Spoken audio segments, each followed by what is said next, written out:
We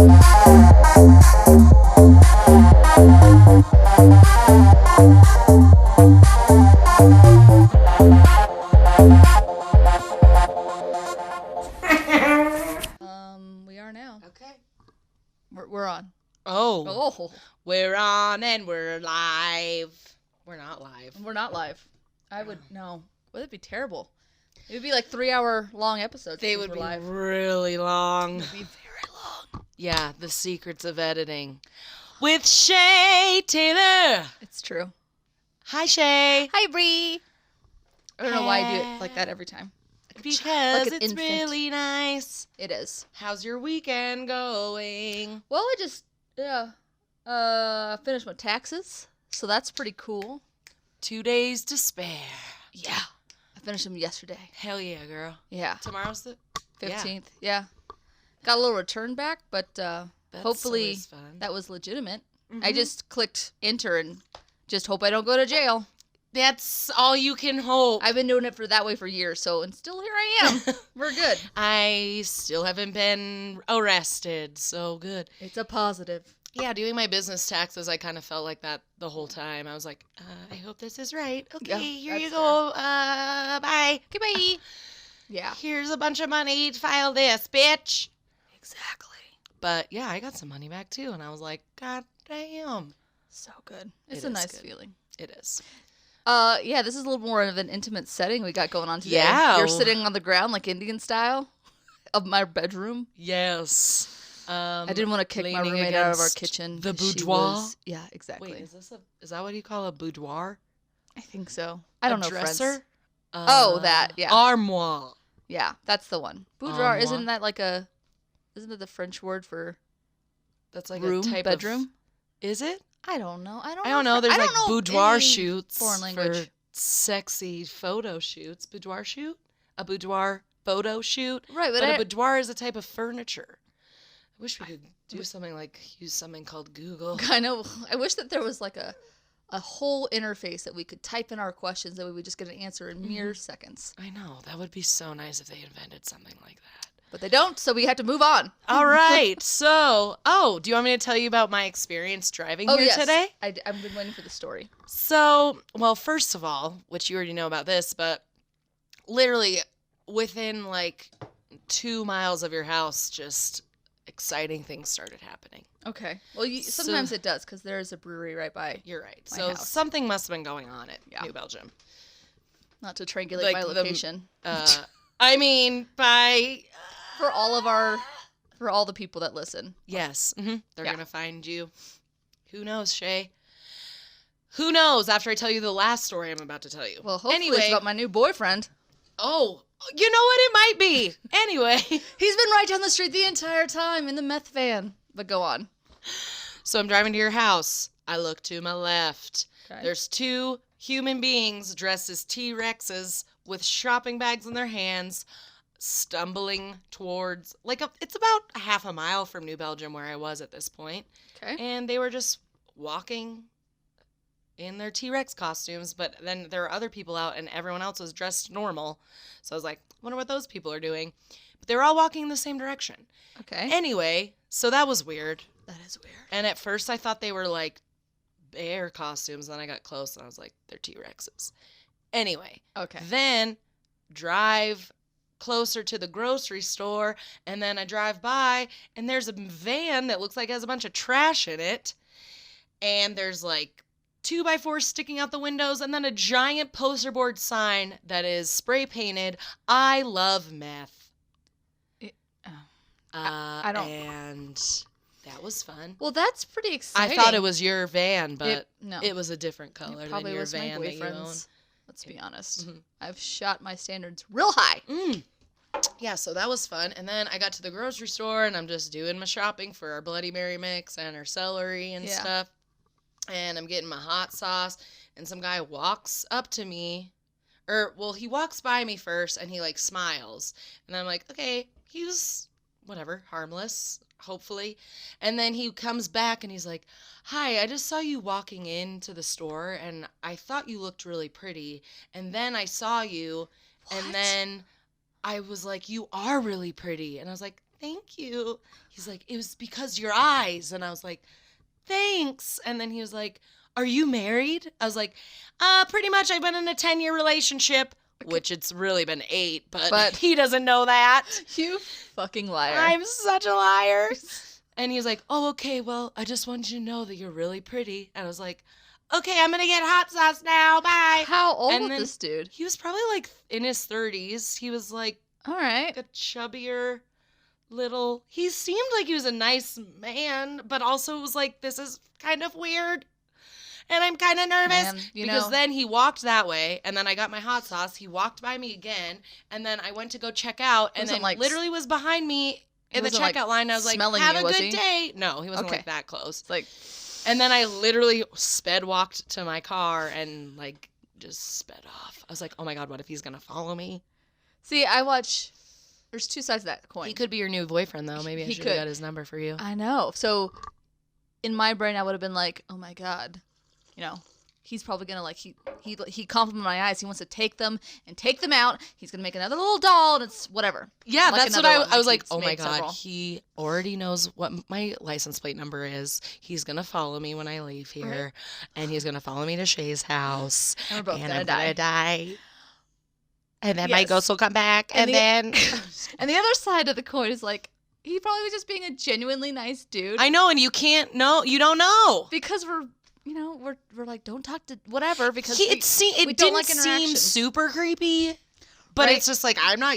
But it's still like shocking. But it was also like... we don't do that anymore. We don't like have these genuine interactions. We're especially just like, because people are a bunch of rapists. Right? And then I'm like, why can't I meet anybody? I'm like, well, there's perfectly nice people that are just... Or he could have or he could have been a fucking creep. Yeah. You never know.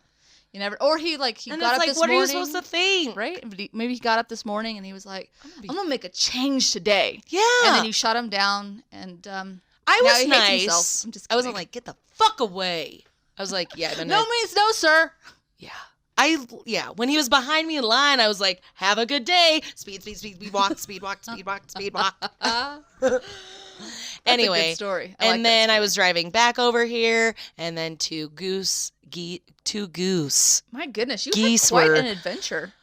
Crossing the road very slow. So I stopped for them, let them pass, said hello, have a great day, and then now I'm here. Oh, wow. You did have quite a little adventure. I did. It was a journey of sorts. It was. A journey. Such a good journey. But yeah, that was my day. Well, that's good. Well, speaking of getting all your, mixes and stuff, we're drinking Bloody Marys today again. Yes, we are. But this time it's not burning my capillaries or whatever it was. The capsaicin. But the capsaicin is what makes a pepper spicy. It's not like in you. Right. I mean, I just made the wrong association in our brain. And I did it again, so that's fine. I don't need to correct. You can. You're supposed to. That's what this is about. It's a learning rude. Experience. No. But I liked that you said that you didn't want to burn your cappy caps off, which is an abbreviation for capsaicin. Well, it was mostly because I didn't know how to spell capsaicin. I'm just going to admit that right now. Girl, if you write cap and an S, it just writes it for you. At least my Google Pixel does. Well, maybe my Apple phone isn't as smart. And let's be honest, it probably isn't. Yeah, definitely not. Apple phones suck. Yeah. Anyway. Okay. Well, right. what are we doing today?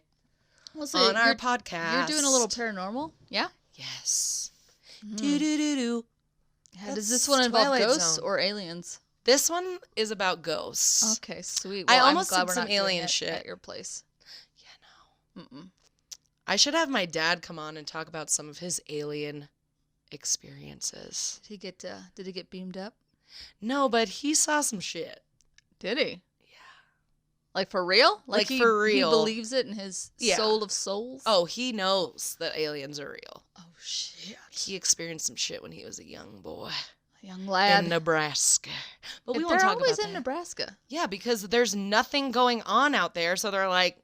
Nobody will notice. This was during the cow mutilations of 1980 or 70 something.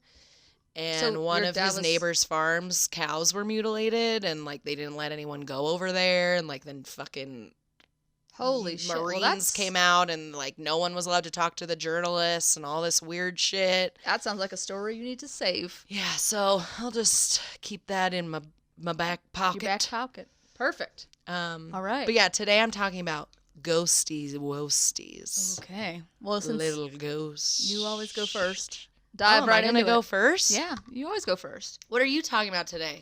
I am talking about some pop culture, and since I'm so bad at like keeping up with like regular shit, I got super when all that Fyre Festival bullshit went down. No. Like I watched those documentaries over and over again, mostly because I just couldn't wrap my brain around it.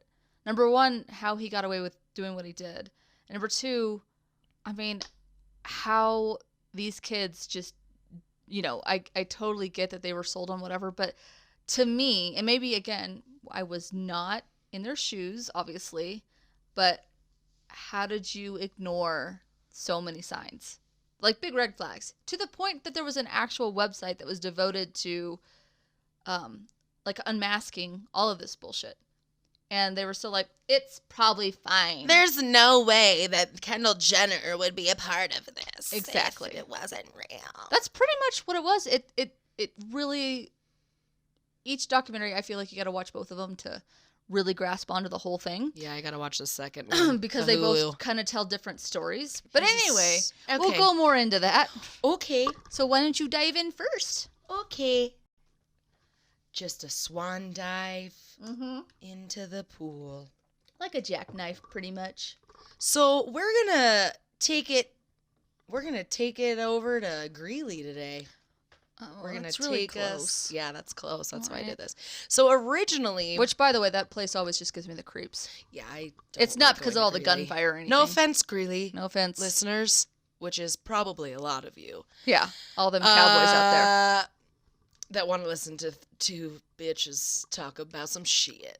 Anyway, yeah, so we're going to take it to Greeley today. But originally, I really wanted to talk about this little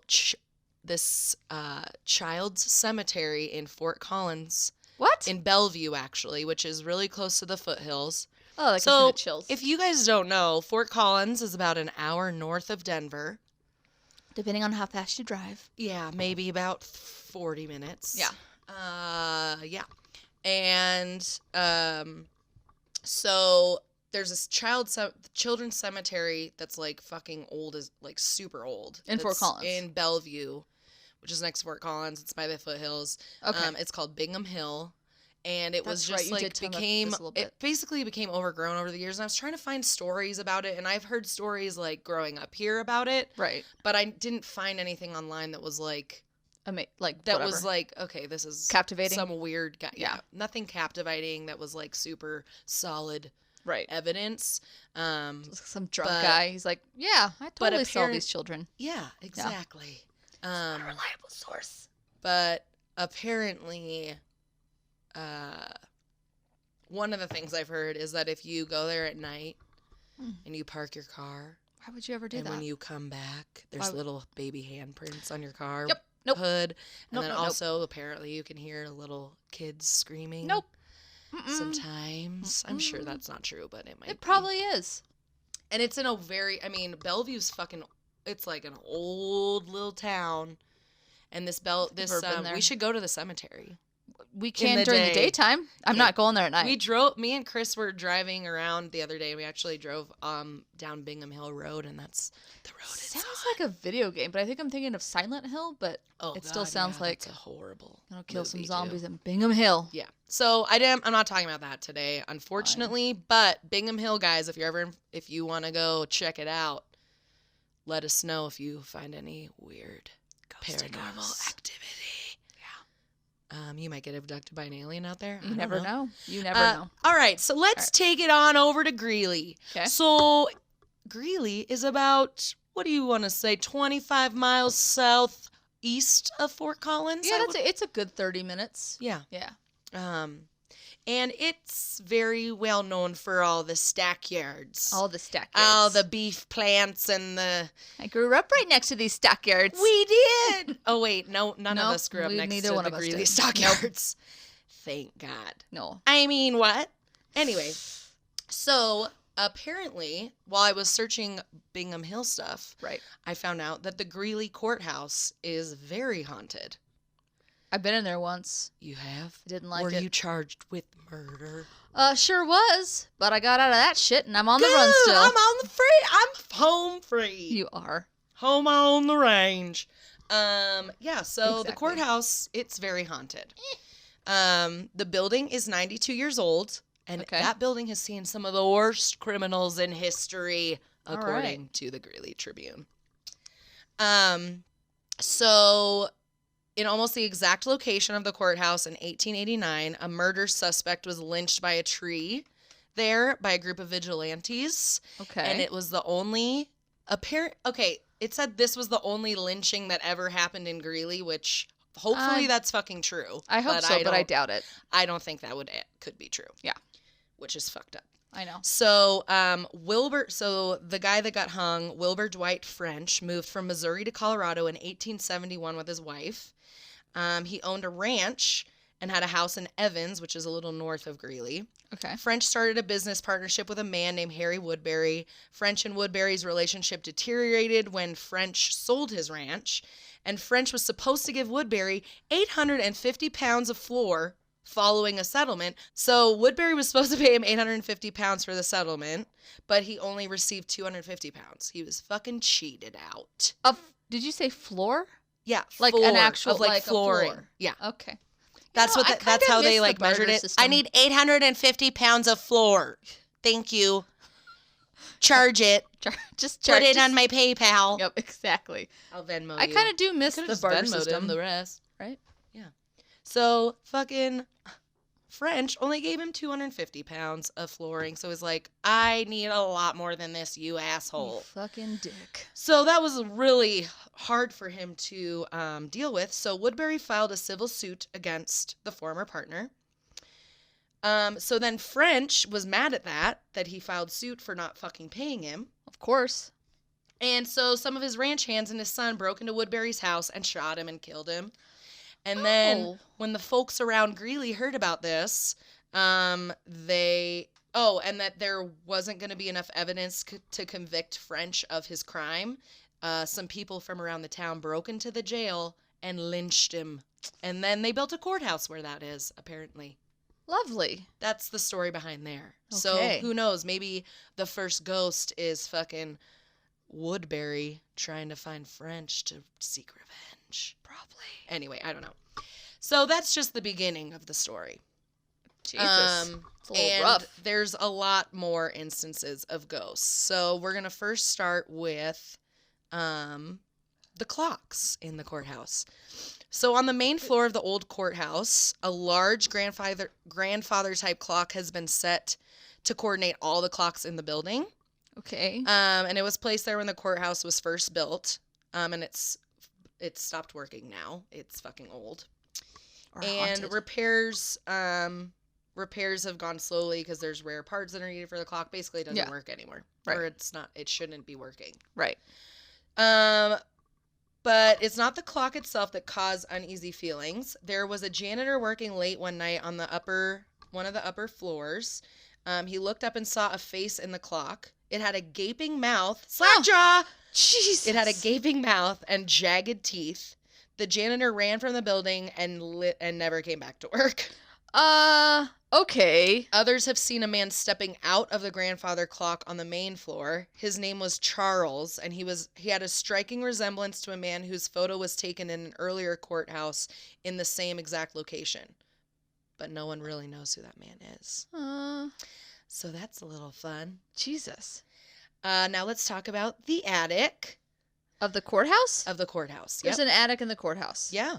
It's old. What They is have so fun? Because I attics? feel like maybe I haven't been to the courthouse.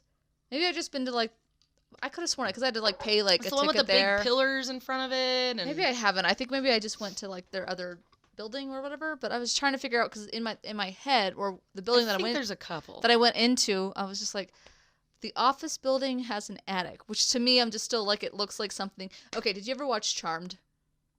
Okay, well, they have like this really cool attic where you just go up the stairs and you just open the door and it's like this really cool. So even though I see like this modern building, I still imagine them just going up to like this all of a sudden wooden floor attic. Yeah. So anyway. Who knows? But I think I'm thinking of the wrong fucking building because why would they have an attic?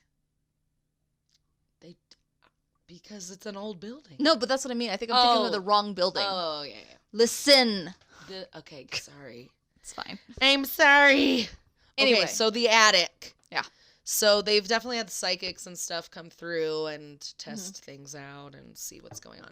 So this one woman, this psychic from Loveland, came through the courthouse. She felt a presence of about 45 souls huddled in the corner of the attic.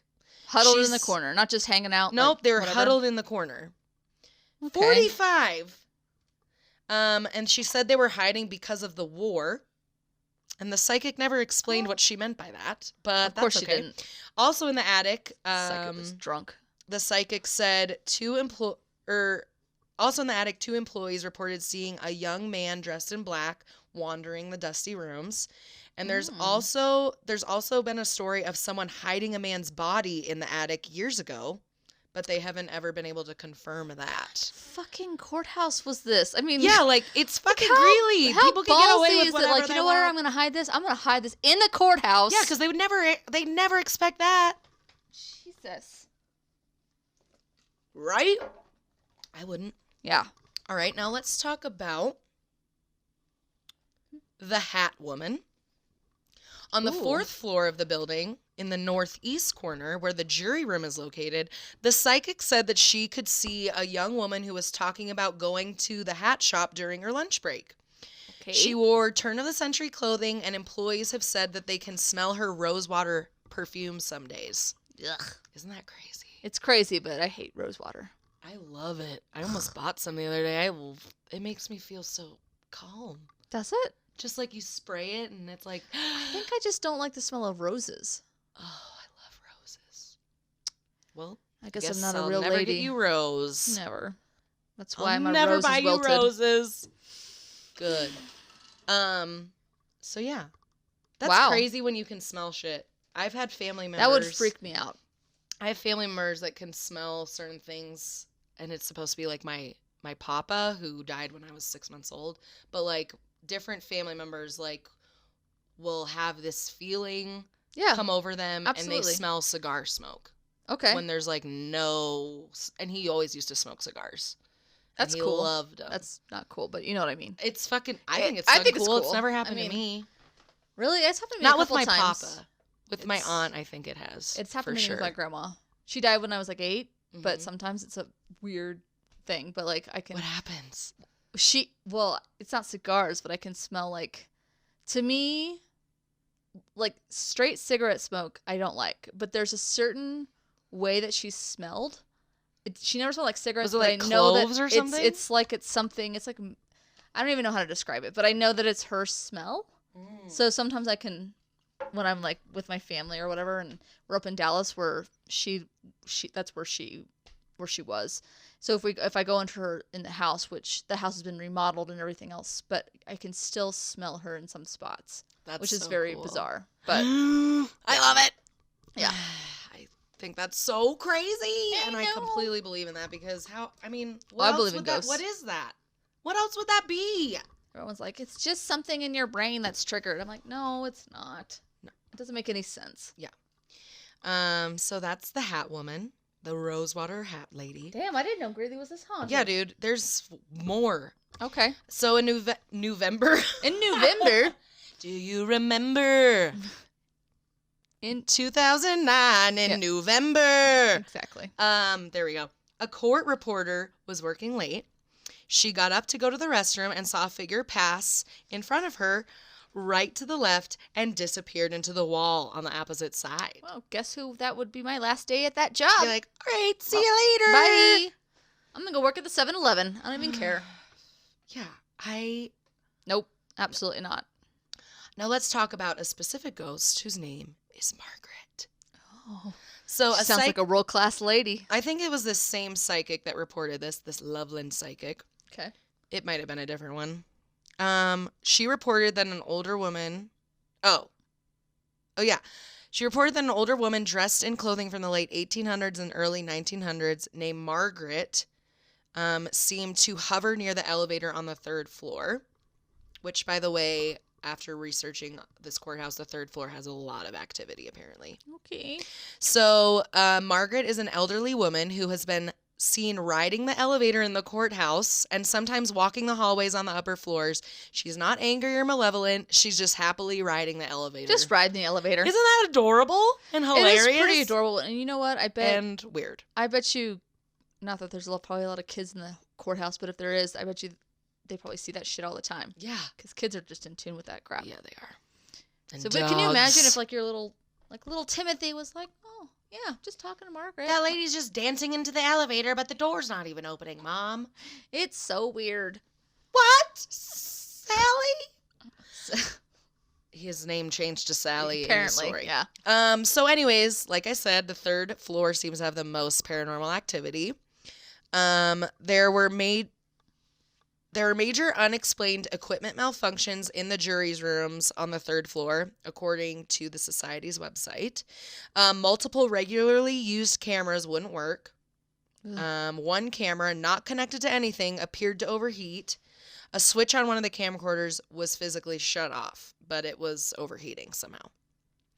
The team found a handprint on the ceiling wall where a ghost child, whom the courthouse staff named Jonathan, reportedly plays. So this is another boy that I'll talk about later. Johnny boy? Jonathan. Throughout the night, multiple witnesses heard doors slamming and paper rustling though the team couldn't find the source of the noise. So this is when a team of like investigators came. They're like little ghost hunter people. Okay. So one of the investigators named Brian Bonner, or Boner.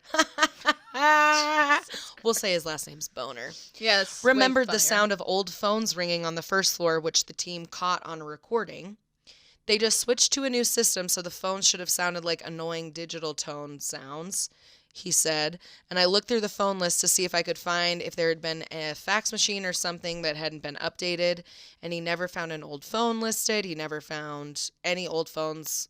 There are actually no phones on the 1st floor at all. But he heard a bunch of weird old ringing from the 1st floor. Dude, fuck. He also said one of their guides was walking by the elevator and it met him. And then as he walked past, the elevator dinged. Perhaps it was little Margaret dancing down the elevator shaft. Noted. But then after all this happened, Bonner said the study wasn't conclusive. But there were definitely some strange things going on, but not enough as evidence to say for sure. I'm like, after reading that, I'm like, denial. That's weird.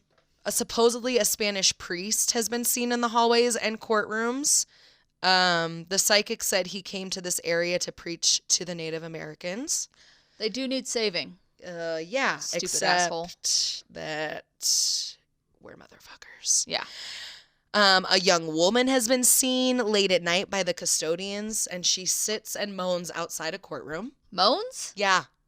Like what kind of moaning? I think like sad moaning. Okay. But maybe even then, sexual moaning. I was going to say, there's two very different types of moaning. I don't know. I didn't go deeper into my research. Either one is awful. I don't. Ugh. That would be so... Well, can you imagine? A ghost sexually moaning? Yeah. That is just I think it'd be more hilarious if she was... Because I'd like to think... Because I think some ghosts are very aware of where they are at, and other ghosts have no fucking idea. Mm-hmm. And I feel like if there's ghosts moaning Sorry if you hear like my slurping. No, you're fine. I can't drink my Bloody Mary with this huge celery stalk. I know, but anyway. it's a good stir. Go on. It is. What was I saying? Oh, yeah. So I want to think that the ghosts that maybe like moan like whatever, however they moan or however they whatever, that they're very conscious. So I really kind of hope there's some practical jokester ghosts out there. Yeah. Oh, well, they're just like, I'm gonna pretend that I'm like having a little sexual fantasy right here. Oh yeah, they're like, I'm gonna. Like, there's a pervert ghost. Custodians. Yes, exactly. Anyway, she probably just wants to turn them on. They're like, ah! Yes. She's like, this is the only way I can get a male affection. You need to get a. I wonder if there's Tinder for ghosts. Not. There might be like a poltergeist in your phone, and that's how they get to do Tinder. Yeah. I bet they're. That's the reason I bet why they they're trying to figure that out. Oh, they probably are. They probably have a whole board and shit like that. They're Or just what if they devoted put to their themselves on your Tinder account and then you go and then they ghost you because they're ghosts? That's what happens when you guys don't. When you get stood up, it's an actually actual a ghost. ghost. Yeah. So don't feel bad, okay? Yeah. It's not because the other person didn't like you. It's just because they were a ghost. That's it. Dude, We solved groundbreaking right here. it. I'm 30-ish. Okay, I'll keep talking about evil spirits now. Okay, keep going. So the psychic also said she felt an evil spirit on the third floor and some unsettled spirits in the jury boxes of the courtrooms. The paranormal investigators picked up some unusual sounds on this floor, including an elderly man groaning when they asked, "Can you give us a sign that you are here?" And a voice answered, apparently, "Yes." Yeah. I thought you Elderly actually were going to go man like, groaning. and the man answered,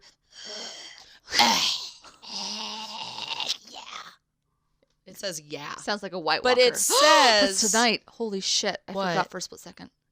Game of what? Thrones. Oh. Okay, we're going to move on because I can't even handle that right now. Go on. Don't No, watch it doesn't matter. that. Just keep okay. Connie, nopes. Okay, so that guy said yeah. And now we're on to the next story. Okay, got it. Connie Copus. I don't know. She works there. Okay. She was talking to a man behind the counter on the third floor of the Weld County Courthouse room, and a voice came from the wall. The man behind the counter heard it as well, and neither of them could remember what the voice said, but they agreed it sounded like a woman's voice, and they both knew the voice said a full sentence. It Lovely. wasn't threatening, but they couldn't explain it, and they both heard it come from the fucking wall. Again, why is this? Who was They like working the people there? that work there like it. I guess. The same day, Copes heard a Copus? huge sigh in the room as well, just like out of nowhere, like. Why doesn't anybody see me? That's what I think this. Yeah, like. God damn it! I almost had him. I was hoping if I turned into a ghost, I would finally get seen. I know, poor little ghosties. All right, now let's talk about good old Jonathan. Okay, the little boy. Yeah. Okay. So people seem to have seen him the most, and some of the workers say they think that he likes to make himself known, Okay. and that he's kind of like a little prankster. Okay. They think he's a Kinda 9-year-old cute. boy who plays on the back spiral staircase that leads to the judges' chambers on the fourth. What kind of And jokes then does he on play? the fourth floor. Does So he I think put, the like- judges. What? What kind of jokes does he play? Does he put like his tacks and marbles? I don't out know. there? He like just kind of like makes noises and clicks and other What's that things noise? like. Did you hear that? Oh, that was you. That was Fuck! Jonathan. Get out of here. He is only 30 miles away. That could happen. He Okay, can go zoom. on. He's a ghost. I know. They can go wherever they want. They can. Or can they? Are they just stuck? Why are they just I've in always one wondered that place? too. Because I feel like they're probably stuck. But how do they get unstuck? They just like don't accept that they die? That's an answer that I don't have for Shay, you.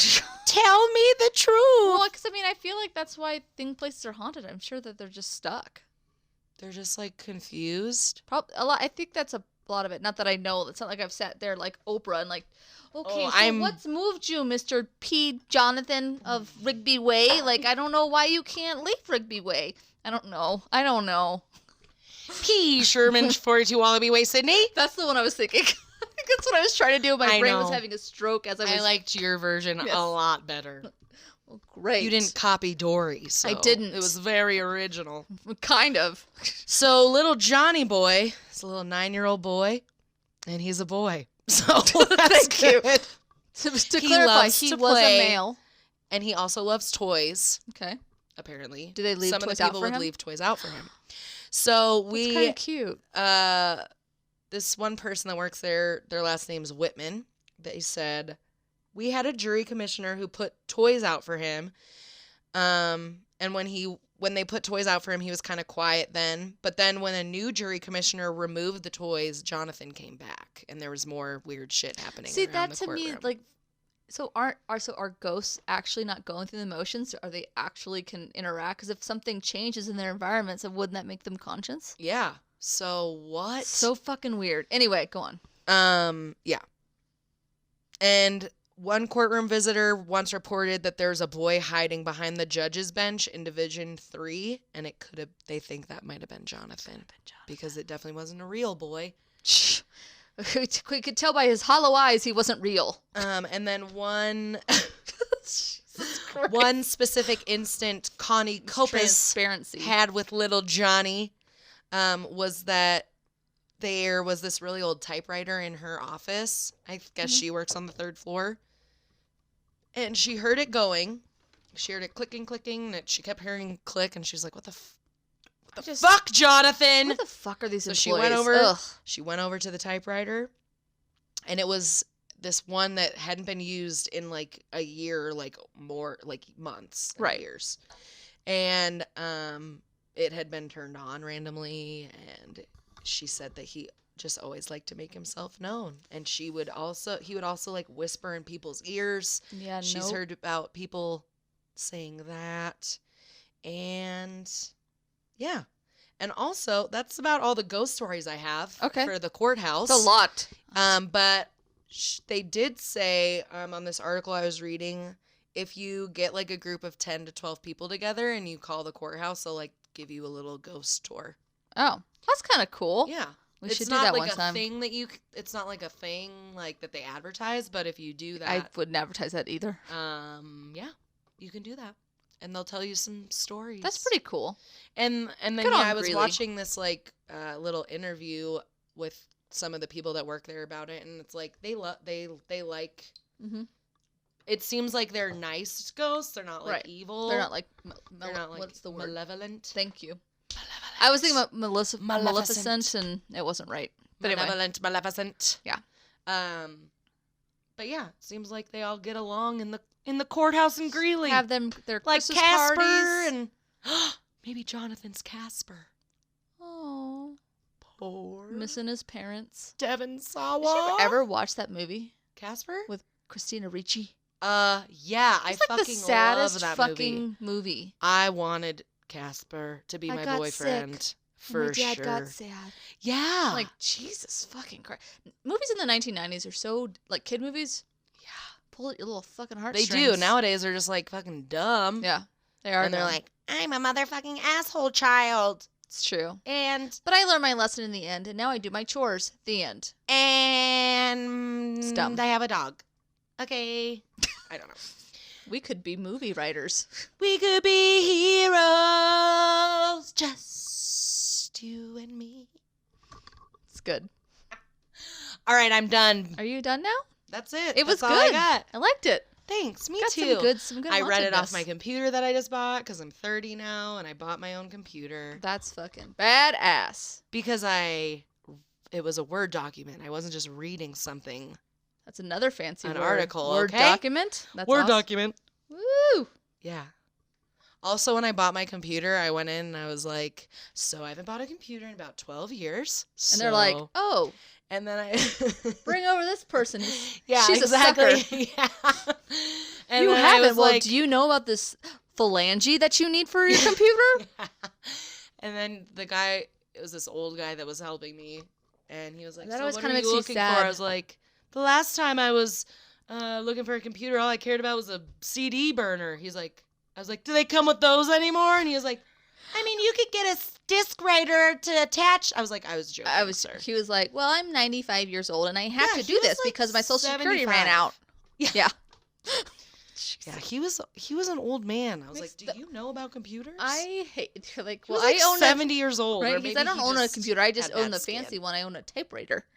Jesus. People like that at Best Buy more makes than me sad, though. Because I'm like, you don't really want to be here, do you, sir? You look tired. Okay, anyway. Pop culture. Pop culture. Dirty pop. Pop, pop, pop, pop. All right. We are going to talk about some fiery festivals. Some fire crotch? Well, it kind of was the same, actually. It was basically the equivalent of a fire crotch. It was. More like fire if your rot. crotch is on fire. Like a crotch rot. It was not good. Crotch rot? I don't know if that's a thing. I really hope it's not. Oh my god, I just feel like... I hope not. It's when your crotch rots. Just and rot. you make really nice microbacterias in there. Whoa, bacteria would not be for the win on that one. Thanks for letting me take my socks off. That's fine. That was a good segue for this. Okay, The Fire hole Festival. in my toe was getting too annoying. It was. I had to take my socks off. I know. Okay. So the Fyre Festival, for those that you don't know, because you've been living under a rock, it was an infamous failed luxury festival that took place in the spring of 2017, and it was supposed to be like. I guess it did actually take place. Yeah, it did. Unfortunately. There was lots of warning signs and people telling him, you need to not do this. And he's like, we're going to do it anyway. We're going to be legends, man. That an actual quote. Anyway, so... Yeah, you are a legend for Yeah. being the most giant douchebag in the history of 2017. 17. And I think even like before that, he was like thought to be like a giant douchebag. So this was like supposed to be like the new Coachella, the new fucking Burning Man, because those events, I guess, before like they got super uber popular, it was like a bunch of fucking porta potties like out in the desert with like hot dogs and whatever, and you just watching you struggle with that celery stick. But now it's like this high end like prestigious event where you have to like just shell out boatloads of money to even have like a pleasant experience. So Coachella's this weekend. is it? The first one, yeah. I lose, like, I always think that it's like, I feel like it happens like twice a year. I don't think it does, but in my brain It does. Okay. Well, see? it happens 2 weeks in a row. No, I feel like it happens like I feel like it happens in the fall for whatever reason, but I don't think it does. You're right. It does seem like I it's feel like it happens more time, but I think there's just extra douchey like more douchey festivals now that I think I'm just mixing them all up. So it could be Burning Man that I'm thinking of. So I don't know. So yeah, so this was supposed to be just another whatever. They're just, but in the Bahamas, which I think Burning Man and Coachella are both in California. Are they in California? Burning Man is maybe in Nevada. I don't know, but they're both like they're on the mainland. They're in the desert. Yeah. So this was supposed to be like in the Bahamas. They're in the desert somewhere, both of them. Yeah. So packages to this event were ranging from $500 to a whopping $100,000 for like just tickets. $500 was like general admission, and then the packages would get like more and more whatever intense, and like each package like you had like a fancier villa. So they were saying like you would have like quote unquote villa. Yeah, villa, aka disaster tent, but whatever. We'll get to that. And then like there was like helicopter rides in each one of them, or in like the bigger packages, or dinners with like some of the talent, or dinners catered by the celebrity chefs and bullshit. So as the packages got bigger, you would get more perks. Or so they said. What? Like, for all these packages that were never real packages, like they were just like, oh, this would be cool, and then like no one figured out how to make it work. That was what the crazy part was. Which I'll like, get into it. This will be fine a month later. Yeah, I mean the general admission, it was like they that was a thing, but it came with like a room, and they advertised a certain room, and anyway, we'll get to that. But anyway, so they ranged from that was the price range, 500 to like 100, 1,000, and they could have been more, but this is kind of the general kind of source that I kind of got. And they promised like performances with like 8-list artists, which I don't know why Blink-182 was in the mixed one in there, which I was like, why was that like so advertised? Like, trust me, like during my complicated years.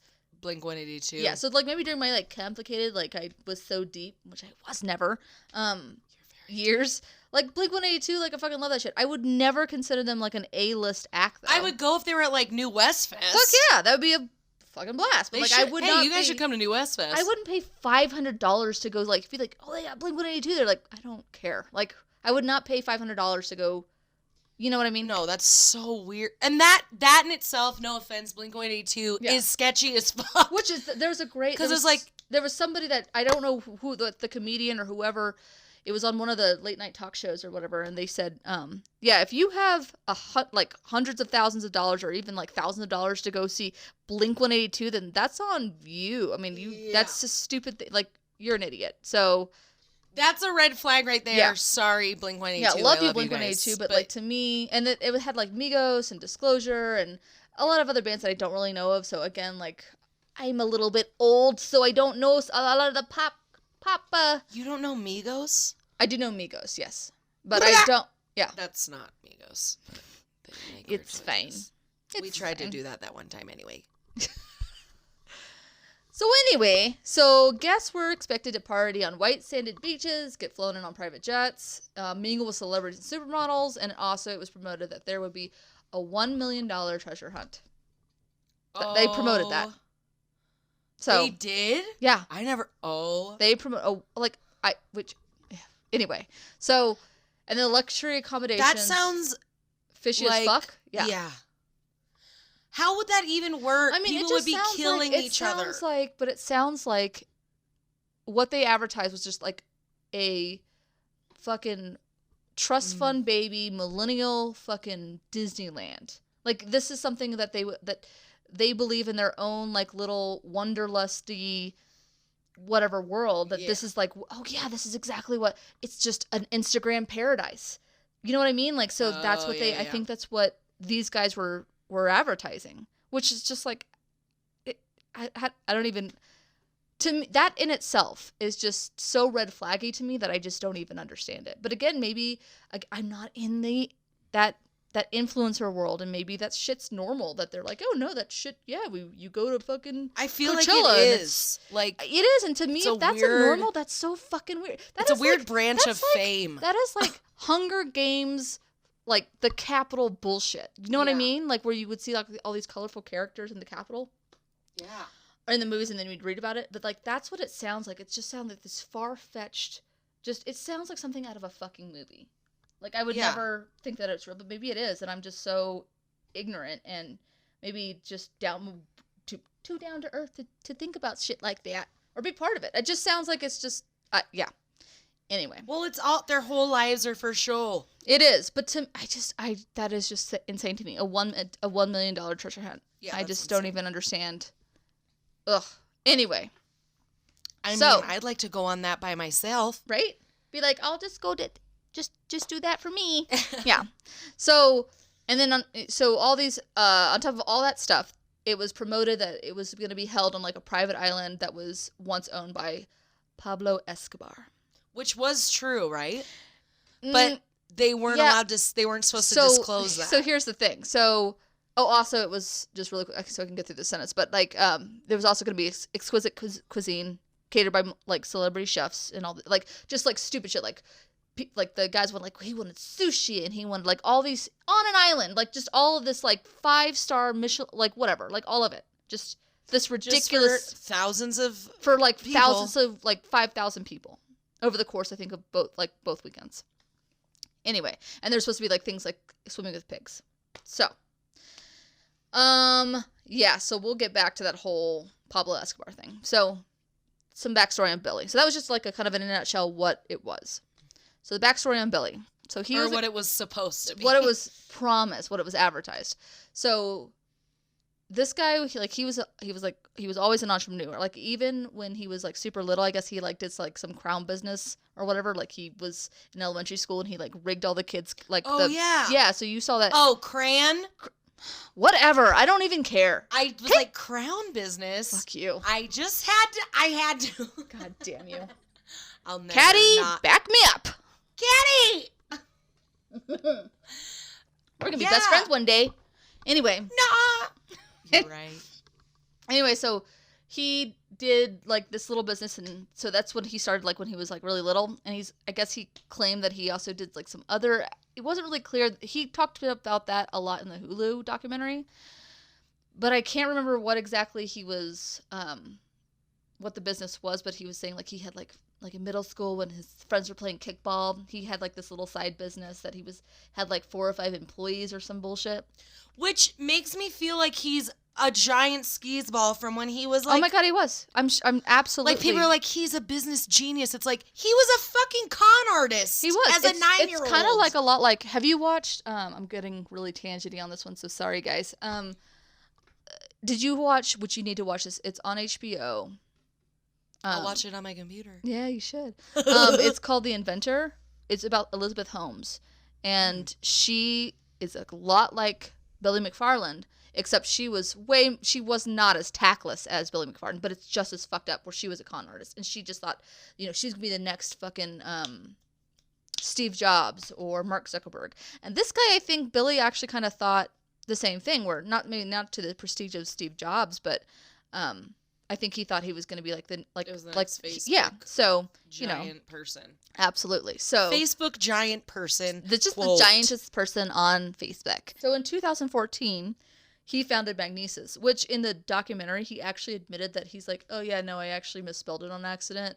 So people were just saying it wrong, but it was just like whatever. I'm like, I just don't even understand it. So, and you have millions of dollars. Yeah. Fuck you. Yeah, he just acts like this arrogant douchebag. It's pretty awful. All this card was, it was simply a black metal card onto like what you could graft the magnetic strip.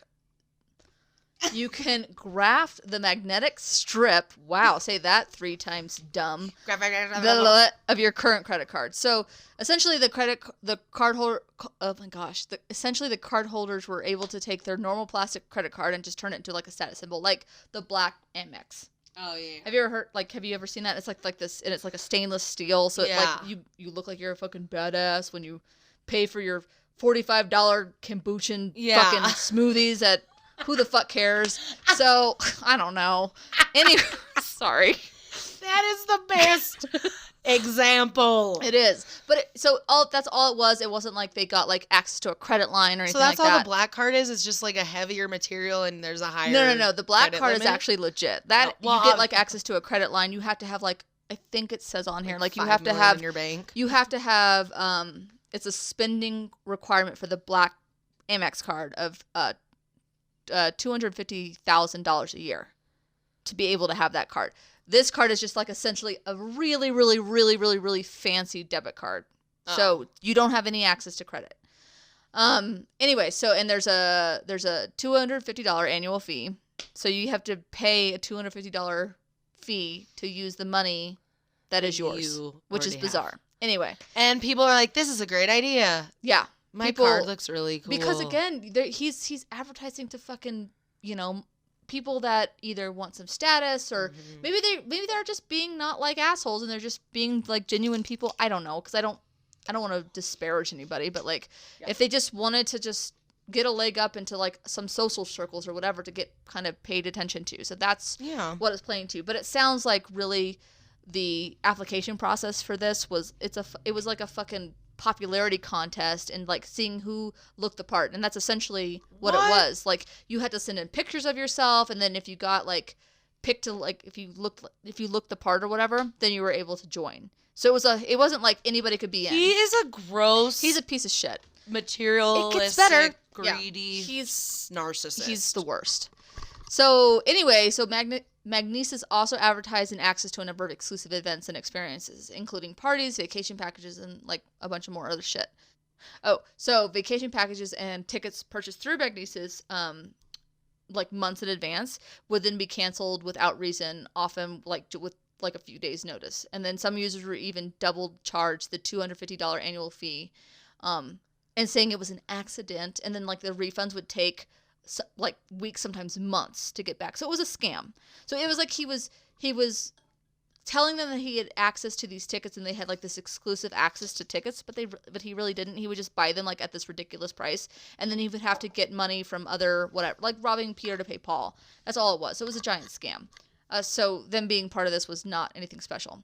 And then also another perk was like there was a townhouse that the members had access to, and it was supposed to be like one of these whatever amazing perks. Like it was supposed to be like some place that they could like, socialize and like network with people that were just kind of higher up on the food chain in the like in like the Manhattan social structure.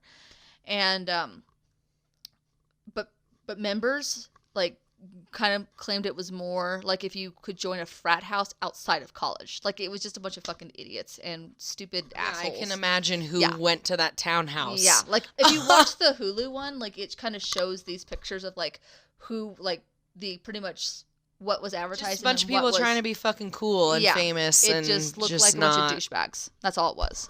So, anyway, that all being said, the townhouse ended up getting trashed because they would throw like all these parties in there, and it was a residential townhome, mind you, so it wasn't like commercial property. So when the landlord found out about that they were like throwing these parties, he wasn't pleased and he evicted Billy. So Billy didn't even own the house? No, it was like he rented it. Yeah, and it was a residential townhome. And if you watch Hulu, you'll see like it looks like a legit it looks like that, like where I live. It just looks like a legit townhouse. So when the landlord found out about it, he obviously wasn't pleased. He evicted Billy immediately and filed a $100,000 lawsuit in 2015. And the owner alleged that McFarland used a residential space to conduct commercial business, leaving the building trashed. McFarland damaged and destroyed several windows and virtually all the kitchen appliances and left the townhouse in a state of total disrepair, rubble, and disarray. People are so disrespectful and spoiled and just dumb. Yeah, so and then of course McFarland largely denied the main allegations in court filings, and of course the case was settled in January of 2016. So that's about a year out from the disaster at the fire. Right, so in time for him to start planning his next scheme. Pretty much. So when the festival fiasco erupted, it's what likely took down what was left of Magnesis, which was just getting berated with like emails from angry customers, like especially like about these ticket sales and everything else. So it was like this slow progress, but not actually even really. Like they founded it in 2015. It was probably done by 2017, if that. So it didn't stay whatever. So the Fyre Festival kind of killed it, just to let you know what kind of happened to that company. So then he went on to his little next venture, Fyre Media, which was co-founded by the wonderful Ja Rule. Wanna be without you. Exactly. That was my Ja Rule impression. Was that good? I don't even know any of his songs. What? I probably do. I just don't pay. Like I couldn't. 'Cause every dog needs a lady. That's kind of DMX. He's not as scratchy as DMX, but I don't know why that's the only song I can think of. You know Ja Rule songs. I know his stuff, but if you ask me like what's a Ja Rule song, I couldn't tell you. But if you like had me listen to something, I'm like, oh, okay, I know who that is. Yeah, but I'm kind of glad I don't really know who he is because he's a fucking asshole too. So. Anyway, so I can't believe you don't know Ja Rule. And Ashanti? I know him because I knew the name when I first watched it. I just loved him. I know you did. He was all up on the radio, and that's literally all I listened to when I was in middle school. I believe that. Okay. Good. Well, it's true. So that partnership let's get back to Ja. Yeah. It became the birthchild of Fyre Festival. So poor Ja Rule just trying to be famous again. Trying. So not succeeding. And it actually turned out that Fyre Festival was just supposed to be like a giant promotional campaign for Ja Rule? No, well, I'm sure actually, but for the music booking app for musicians, which is the Fyre app. So that all this Fyre Festival was supposed to be was just a giant promotion for this app for people to use it. So they wanted to so this Fyre app. So they wanted to make booking musicians like an easier experience. Whatever the fuck that means. Like I think they wanted it for the common people to be able to like, I want to book Coldplay for my blah blah blah. For my bar mitzvah. Right. That's exactly like one of the lines off like Hulu is like, so you're supposed it was also think like Tinder for music apps. So like it was like they wanted the concept was like you could like swipe left or right. So if you wanted to like book Coldplay or whatever, Tenacious D, who cares? And these bands were like cool with that? As long as they got paid, I guess. As long as they got paid. So the concept was, which who knows if it ever was like actually happening, but the concept was that you would bid something to Tenacious D. And then they would get to like whatever, like through their publicist or whatever, they could either swipe left or right on your offer. And if they swiped whatever direction that was positive, then it would connect you. And that was supposed to be like making it like booking for the common man, just like again like Tinder. And it was for the common man that can book like, I'm like, who is Blink 182 for their birthday party. Exactly. I'm like, it's honestly, I don't know how that would have ever fucking worked. And maybe there's something out there now, but maybe for like up and coming artists, like right, like I don't know. Do you know how many down like I think I'm gonna try and book fucking Coldplay for like $100. Let's see what they do. Are they gonna swipe left or right? I mean, come on. Anyway. And if someone's that rich, they're gonna be able to figure out a way to call that person exactly personally and get them to their house. It was all because Billy was like having a hard time trying to book Ja Rule of all places, so that's where this kind of came up or whatever. Because he probably wasn't calling the right people. He's like, he's Ja an Rule, idiot. What would I be without you? Exactly. So he only thinks about Rule. Yeah, just the Ja. So, the festival. The festival is scheduled to take place from April 28th to the 30th and May 5th to 7th. So, just 2 weekends, kind of like how all the other festivals are. On the Bahama island of the Great Exuma. Co-fucking-chella. Exactly. So, they were really focused on promoting what it was going to... oh my gosh, I can speak. They really focused on promoting that it was going to be on an island that was once owned by Pablo Escobar. Which, they were specifically told that if they wanted to use the island... So this was before they went actually to the Great, like, I think they landed on the Great Exuma, but it was like supposed to be like a way more remote island with like nothing on there, just no infrastructure, whatever. But they were told, but it looked beautiful, so it's exactly what they were looking for. But that's where they were shooting their promotional over the top shoot with the models. Yeah. So, but they were specifically told in the contract, do not use. And I think that did they cover that in Netflix? In the Netflix, yeah. So they did that in Hulu as well, but they said if you use it, like if you use the name Pablo Escobar's we're gonna kick island, you off. And so 2 seconds in, like once owned by, and they kicked him off. They just kicked him off the island. So they had to restart. They had to restart looking for islands essentially. And they did this. I think they did the shoot or whatever November, maybe December, and the festival was in April, May. So that was like what, 4 months. So they had to start from scratch, and they had 4 months to do it. And they're like, it's fine. Normal human beings would probably be like, yeah, I gotta cancel this. I don't have a place for a music festival that people are flying to. Right, so this is... And paying thousands, hundreds of thousands. Right, and they're thinking that they're gonna build, like, plumbing and the electricity, all 9 yards, in 4 fucking months. They're building a city, essentially. And they're like, oh, we can do it. And then in normal... I think in normal, normal planning of festivals, they say... I think... Netflix references, and I think Hulu references it too. They said, like, you need like a year just to plan it. So the fact that they're trying to plan it and then build it in 4 months is beyond me. And everyone kept telling him, like, you can't do this. He's like, it's gonna be fine. It's gonna be fucking fine. I did magnesis. Watch me do this. Exactly. Badly. So they settle on the main island of the Bahamas, the Great Exuma, and the shit show ensues. So they shoot this over-the-top promotional video, and this is before they got kicked off the really beautiful, like, isolated island. The Pablo Francisco Island? Yes. I mean, Pablo Francisco. I was like... Pablo Escobar. Sure. Pablo Whoopsie, Escobar. Bloody Mary. Yes, so, and it's like, you saw, like, the little excerpts on it, like, it was, like, these beautiful models just hanging out on the boats on this beautiful blue water. Also, in the, like, behind-the-scenes videos of the models hanging out with them, they seem like they are feeling so awkward with, like... They're like, well, I'm not doing that. Billy and then, like, even Ja Rule's like, you're gonna fucking do it. And she's like, I'm not doing that. They just look like they're not. Yeah, they're not. Fun, they're like, what the fuck is going on? But they're also like, I might as well take these pictures because I'm a model. Right? And I'm probably getting paid $100,000 to be here. Right. So they're like shooting, like swimming with the pigs and all this stuff. And the whole background of it was like, the camera crew didn't really have, or the camera production team that was hired to do this did not have any, like, whatever say. It was like the creative director, Grant, that he was like trying to like direct all this, and the people that were professionals at this was like, you can't do that. And he's like, we're going to fucking do it anyway. So that's what you're going to shoot because that's what we're paying you for.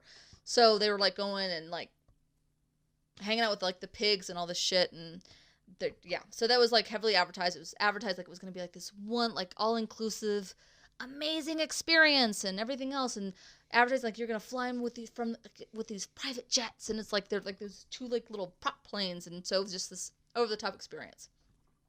Manufactured, fabricated, oh my God, fake. Yes, Jesus. And even then, I would be like, promotion that can't be right. So anyway, so it hits Instagram, and then some reports say that is it Kendall? I don't know any Kendall Jenner. Yeah, I don't know any of the Kardashians. So she's a Kendall Jenner.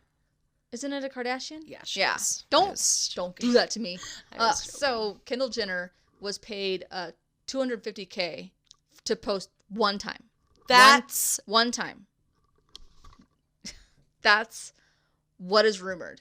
Now, there's been no proof, and she actually, a lot of them that were paid took down the post because it's just to try and get really them to not be, not to be hold accountable. Yeah. So, which we kind of get into that too a little bit later about that. About if our fucking influencers, should they be held responsible for promoting something like this? I mean, people false advertise every day. So though. that was a hot topic on Hulu, and they might have touched that a little bit on Netflix. I can't remember because I get the two documentaries kind of mixed up a little bit. So an investor, fashion executive Corolla Jane, reportedly arranged for Fyre to receive a $4 million loan, which the company used most to rent fucking offices in Manhattan, like the most prestigious.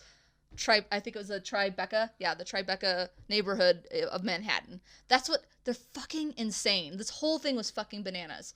So and people just think Billy has all this money to just do whatever the fuck he wants. Yeah. And they're just like, all right, I guess you're rich. So there was a guy that one of the workers down in the Bahamas that he would just get on the phone and be like, oh yeah, and I think I just need like a mil. Again, you got to watch the Hulu one. It's really, really awesome. Yeah, I think I need like a mil. Like Billy would like leave for a weekend and he would come back with like just sacks of cash. So they're like, it's like they questioned it, but they didn't. So just blind negligence, right? So, I don't understand how people thought, well, I mean, that's what it gets me. I don't understand it. But anyway.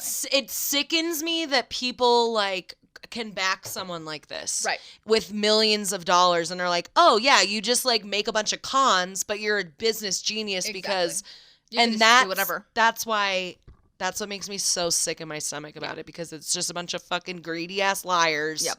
1,000%. And it's horrible. I'm glad that this blew up. Yep. In somewhat one of their faces. Absolutely. So with no experience staging an event of the proposed festival scale, McFarland began approaching companies that did, and he was reportedly like shocked that they told him like, oh yeah, that's what you're talking about is going to cost you at least $5 million to maybe even $12 million. And he was like, whatever, like that can't be true. And just, yeah. And to stage it in the time that he was saying, like, you want to schedule it in 6 months, or you're going to pay a lot of fucking money then to be able to do that. So, anyway, so he and his associates at Fyre believed that they could just do it in far less time. So they were just going to handle it. That not even going to take professionals' advice. So they're just going to handle it. So they continued with their plans under that assumption. They tried to do things themselves where possible. McFarland supposedly learned how to rent the stage by doing a Google search. So just, again, not paying professionals to do what they're, designed to do. He's like, I'm just going to do it. I'm sure he'd like paid like triple the cost because they're like, see this little asshole coming. It's fine. Anyway, so. Oh my God. I mean, he had some determination, that's for fucking sure, but he also had to cover his whole entire asshole. There was a great, there was. So he had a lot to lose. A lot of his booty. He had to do everything. So there was kind of a great thing that his mom said in the Hulu documentary was just like, Billy, his greatest downfall is like all he knows how to do is think big. So that's great. And it can get to a point, but he doesn't know how to stop. So that was his biggest downfall. I mean, he was his own worst enemy. So, but customers were promised accommodation in like modern, eco-friendly, like geodesic domes, and the meals from like celebrity chefs, and the let's see, and so that's what they were. That was what they were advertised. So they were like putting like these drawings on the internet sites, like, you can get like whatever. I think they were called different things. And people saw this picture, and so they're like, "Oh no, that's what I'm getting," and so that's how they would kind of exactly what I'm gonna be experiencing. Right. So that's what they were told. So while the festival's promotional material kept claiming that the festival would be held on remote private island that once belonged to Pablo Escobar, workers were busy like preparing Roker Point for the festival, scattering sand all over the rocks and improving a road to a nearby beach, which like. They built like some cabanas and like I guess installed some swing sets. So Roker Island pretty much is right next. It's basically Coachella, right? And so right next, but way worse.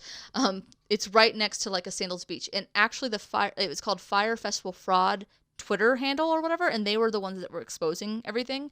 They actually flew fucking down there and took a picture of like where the actual festival was, because he was starting to kind of, I think he was like a financial kind of investigator or something like that, and he was figuring it out, like, I think this is a fucking fraud.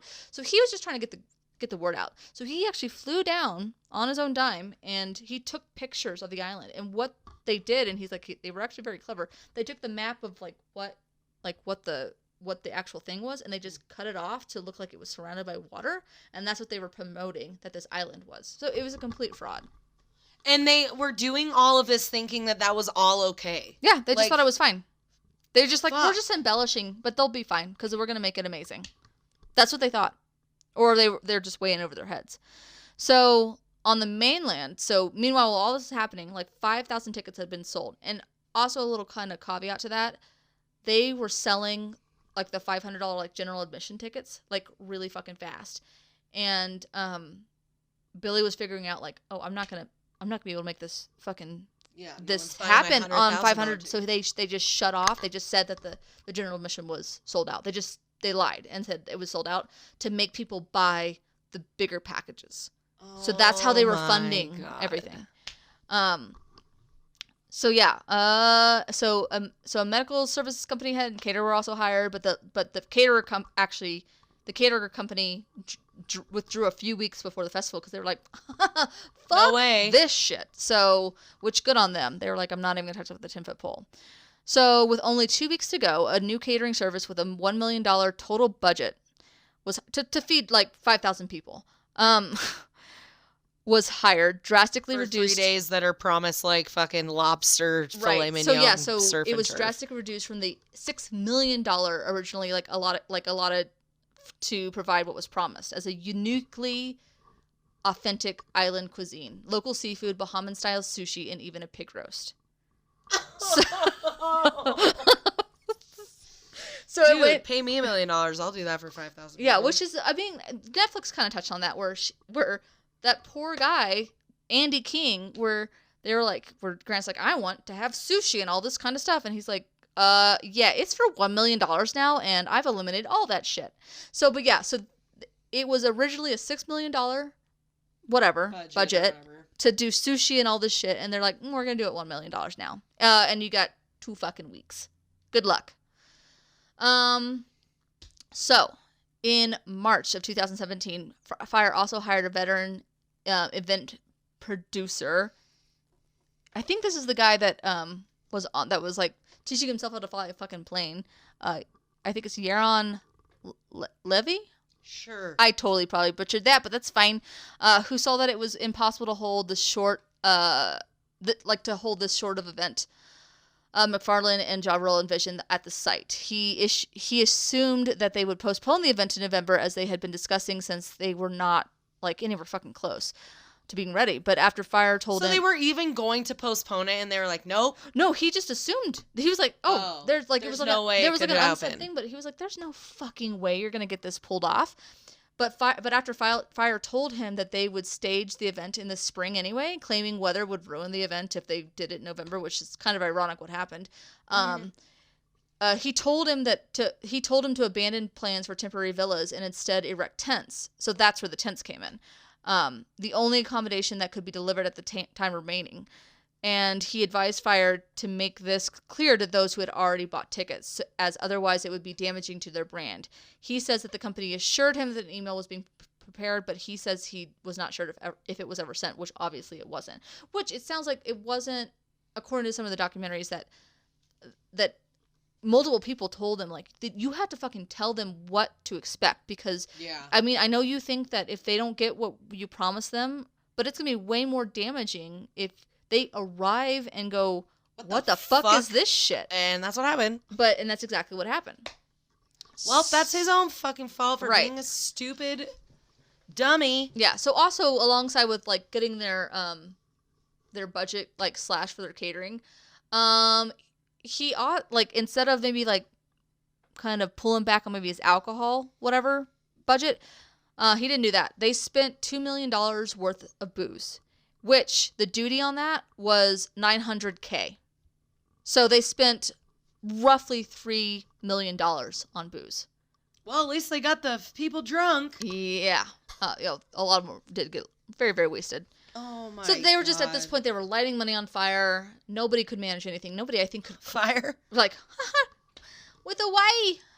Actually, Comcast Ventures considered investing $25 million into the app, which would have gone to this festival. So, but they declined days beforehand because actually in the Hulu documentary, I can't remember the guy, but he actually, there was the guy that created the Twitter about the fraud. Oh, yeah.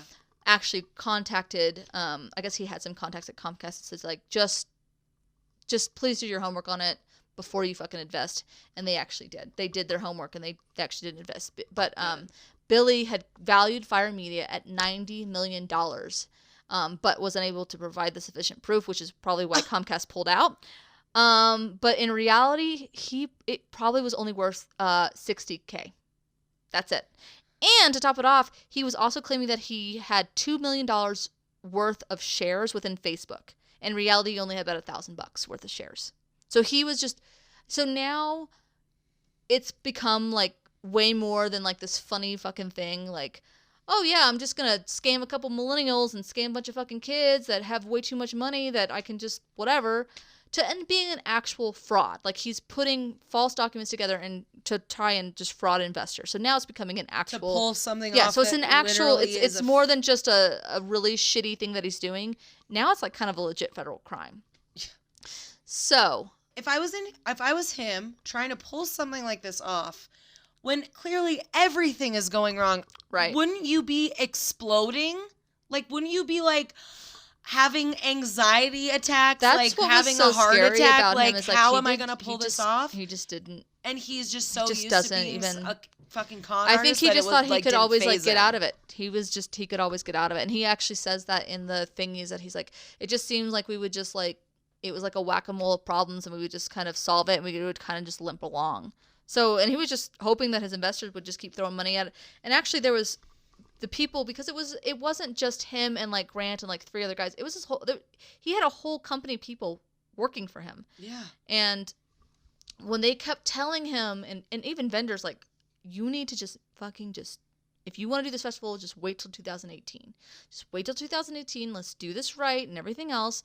But he kept going no and no. And he probably could have maybe pulled it off if he waited another year. Maybe if he just did it right. But he wanted money. He's a scam artist. That's what he wanted. Exactly. He didn't really want to throw a fucking festival. He claims that he does, but I doubt it. But well, so he wants to throw it so he's all famous and right. It's all about celebrity. But yeah, he there's all these people telling him to just stop. If you're gonna keep doing it, you've got to email these people or whatever. And a lot of these vendors are tagging like the investors, like Corolla. Hopefully that's hopefully that's how you say your name. Who was one of the investors, and tagging them on actual problems, like they were having like a bathroom issue. Like they were supposed to like these luxurious bathrooms, and Grant and I think Billy were going, well, I think we're actually just going to ship in porta potties, and we can do like, I mean, the lines will be a little bit longer, but we'll just do less porta potties, and it'll save on money and everything else. And at one point, an investor was like, not an investor, but like one of a vendor was like saying like, you can't do that. Like this is going to be the fallout of this will be way more insane or whatever. And I mean, and at one point somewhere in there was a great quote that he said, well, if I don't know if it was Billy or Grant, but it was like, well, if nobody's eating, nobody's pooping, referring to like it's a bunch of models and fucking yeah. So or the fact that they didn't have caterers. Yeah, or that too. So that was their big kind of like, well, it'll be fine. It'll be fine. But if you're drinking, you're gonna shit sometime. Yes, it's true. So they were like, that's how $3 they were million trying to cut of booze. costs. So so these vendors are trying to like relay this out to Billy, but they're also tagging investors into these emails. And then it was told to these vendors, be like, you have to stop tagging these investors to these emails with these problems because it's really fucking us with money. So now they're telling the vendors to just shut the fuck up because you're going to make us not get funded anymore. When they're actually coming up with going, this is going to be a real problem. Yeah. So anyway, that was like a little bit of a tangent, but it's fine.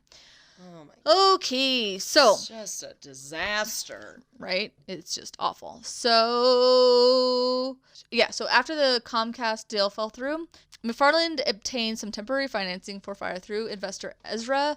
I think it says Burbum. I don't even know how to say her last name, so I'm sorry. What was he telling these investors?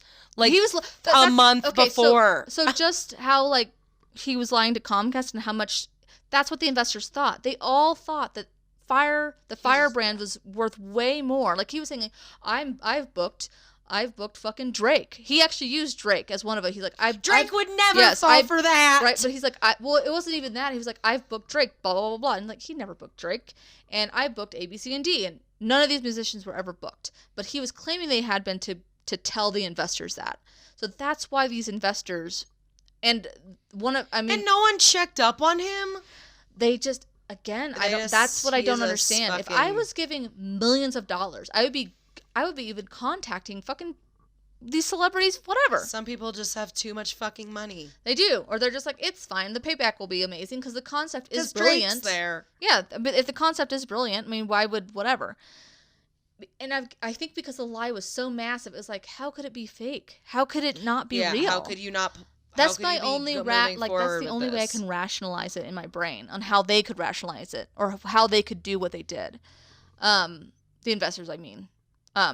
So they get some financing from Ezra that required the company to repay at least $500,000 of the loan within 16 days. About the same time, but guess what? It didn't get repaid. Around the same time, Fyre informed ticket holders that the event would be cashless and cardless. So here comes the next part of the scam. Oh God! And encouraged attendees to put like Fyre onto these Fyre bands, and the entire staff at Fyre Meter was going, "You're fucking crazy." Number one, there's no plumbing and there's no electricity. Really, I mean, there's plumbing at at Roker Island finally, but like, there's no infrastructure for the wireless thing that would make the fucking Fyre bands work. So they're going, you're fucking. But Billy's like, make it fucking happen. So let's see. So they were telling him like, you need to put like at least like $300 to $500 for like every day, like on these little Fyre bands, and they were just fucking doing it. So I think it was something close to. About 2 million was uploaded to these bracelets in like a couple fucking days. So, and guess what? Wasn't really put into they were just burning money. So that is insane. Yeah. So and actually 40% of, and it's like they were advertising this shit that obviously wasn't even like right. Like weren't they advertising like, oh, jet skis for the day and right? Fucking... So all of those like helicopter rides and all this shit, like swimming with the pigs and. But isn't that why people bought $100,000 tickets? But these were all add-ons. That's what's so crazy. It was like some of it was, and people thought that this was all possible. Yeah, that's what was so insane to me. Oh my God. So, 40% actually of that $2 million that was put on those bracelets, according to a lawsuit later filed by Ezra, was used by McFarland to pay off the short-term loan. That was, I guess, so it did get paid off, but the only reason why it did get paid off was because, again, he was robbing Peter to pay Paul. That's all it was. So he was scamming these poor kids to be able to pay for these other bills. So it was scamming these rich kids. Yeah. Some of them were, At the same time, like, but trust me, I have my fucking issues with it. Ugh. Anyway, so what Fyre actually started doing, so when things started kind of coming to like negatively to the Twitter and the Instagram accounts associated with Fyre Festival, they just would fucking delete posts. They would delete anything negative that would come through, to the point that it got so bad that they started to ban the word festival. So anything like everything, you couldn't like just comment on anything. So that's how they fucking troubleshooted that. They didn't fix anything. They just started erasing negative content. Well, just shut us down. So exactly. Oh my God. So all this is all leading up to it, and there is, in the documentary, they talk about how poor Andy King was going to like give a good old BJ to the fucking person that was holding the water hostage, and the guy was like, "Yeah, get off your knees. You don't need to do that." I'm sure he wasn't on his knees, but he might have been. He might have been, but Yeah, so he was just pretty much, and you saw that in the documentary, that he, just asked to be paid first, which I'm sure Anna King was like, okay. I guess I don't have to suck your dick today. That's good. So that this Fyre Festival can move forward. Exactly. And also, like, the thing that really struck me too is that some of these people that are like his right-hand men, right, still are like, it was just a mistake, or like it wasn't a big deal. That or was like, so crazy. Again, you need to watch. He's still innocent. They still think he's innocent in it. Is that what you kind of took away from the Netflix one? Yeah. Yeah, which I'll talk about that here in a minute. But like the Hulu one, I just thought it just had a little bit of an edge. They tell different stories, but oh, okay. I don't know.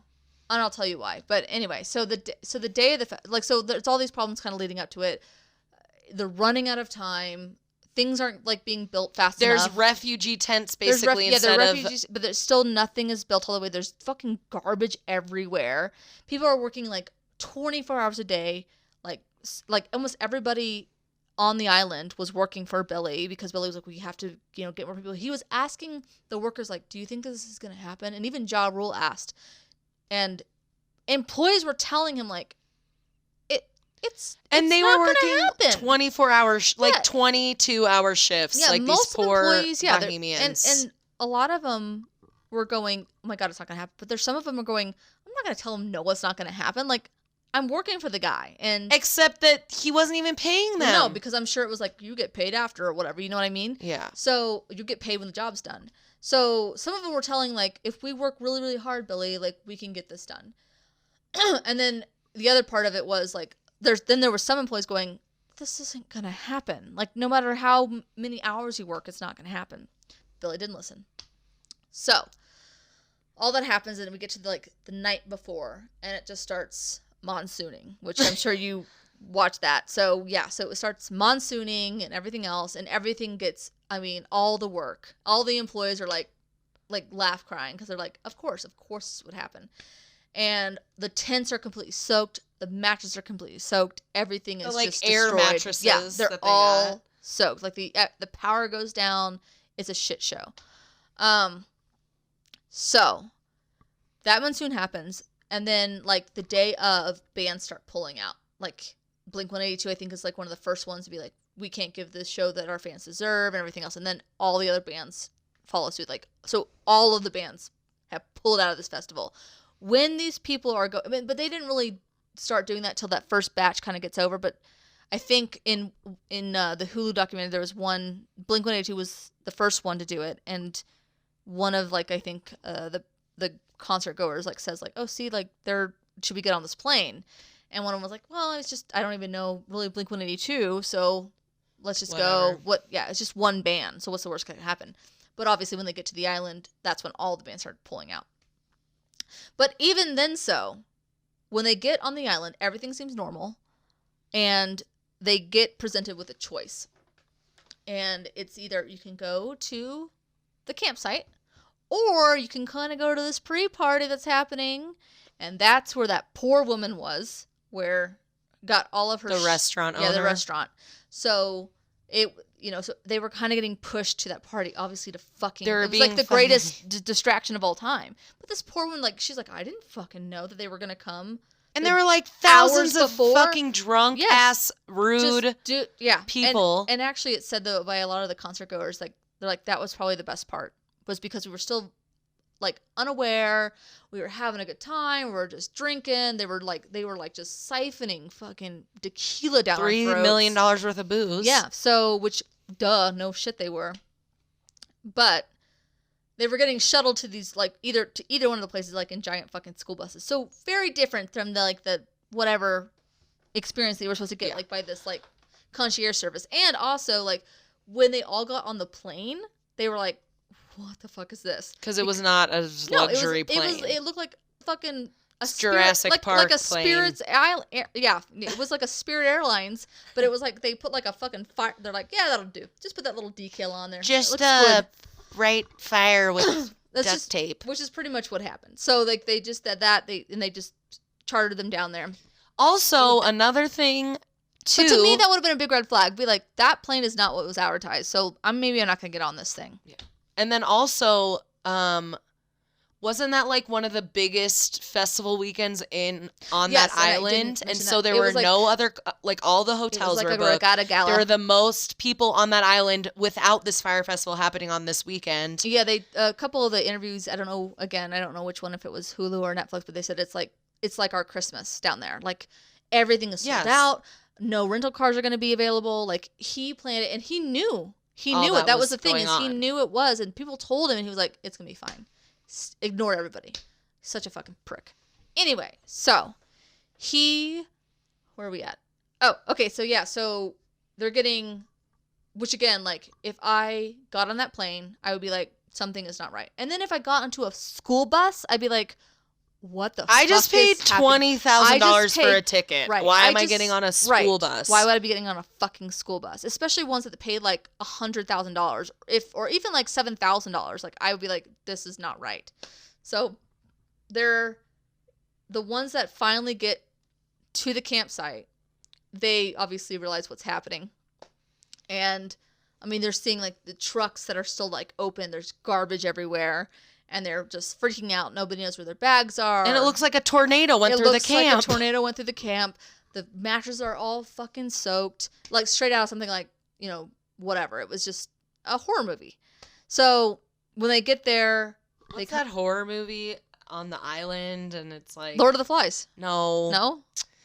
It's like they go on like spring break or something and then they like get murdered. I don't know. It's like. And there's like a girl in a bikini and her ass is showing and there's like blood. Is it a porn? Somewhere on the maybe.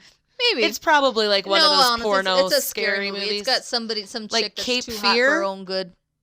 Not Cape Fear. I think that's a drama, movie, but it's not that. Like I don't know. Death Island. Anyway. That probably is a thing though. I believe it. This was basically Death Island. Yeah. Pretty much. But yeah, they did describe it once everyone kind of really got there, and everyone's like kind of standing in line and trying to figure everything out.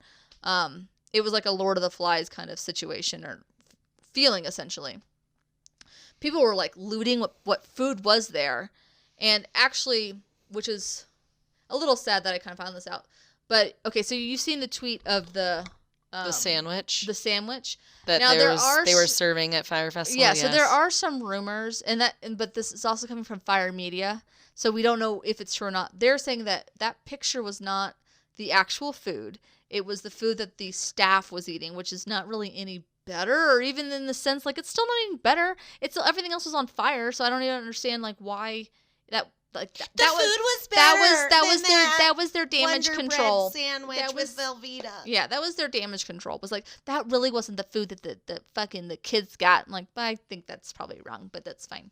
But anyway, so yeah, but people were looting what food was there, like even like toilet paper and all this shit. People were straight up pissing on mattresses so they wouldn't like shredding the tent so they would like so people wouldn't stay around us. Like around them. It's like Battle Royale. It is like Hunger Games. But at the same time, it's just like, again, it's just like, how do you feel sorry for these asshole kids? Like, why don't you guys, even in that situation can do that together? Kind of shit. Like, what? Instead of being a fucking douchebag and it was one of the guys. Some people that were was taking interviewing. like multiple mattresses and too, people and some of the kids that were being interviewed like that were like laughing about it. Just like, I don't feel sorry for you. I really, really don't. Like, you're acting like a fucking asshole. Yeah. And I get it. Like, what would I do in that situation? I definitely wouldn't be fucking because I also am a lady. I wouldn't be pissing on mattresses and be like, yeah, no, like as long as you just stay over there and like do your thing, like because I don't know you. But like, why would I be tearing holes in these FEMA tents so somebody couldn't stay by you? I mean. What a piece of garbage. You're no better than Billy. Seriously. You deserve everything that you're experiencing don't feel sorry right that now. You lost your 5K. I could give of your dad's 5K or whatever it is.